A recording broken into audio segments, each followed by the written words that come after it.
Hindi na umabot pa sa kulungan ang top 1 most wanted na individual sa bayan ng Datuodin, Sinsuat matapos itong manlaban sa mga otoridad.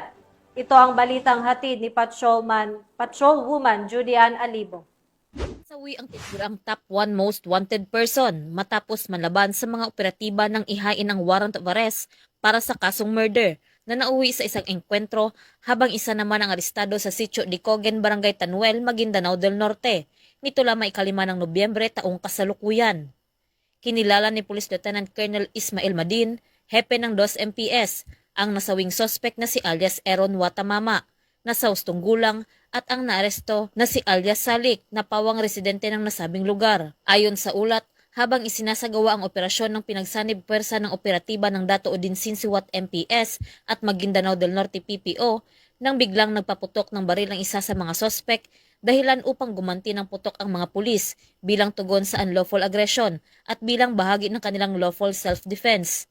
Nasawi sa naturang operasyon si alias Aaron Watamama at narecover naman ang mga armas na kinabibilangan ng isang M16, isang improvised shotgun, isang 45 pistol, isang pistol at isang Bushmaster, mga bala, 2 pakete ng suspected shabu at drug paraphernalia. Ang naarestong sospek kasama ang mga ebidensya ay nasa kustodiya ng naturang istasyon para sa wastong disposisyon at pagsasampa ng kaukulang kaso.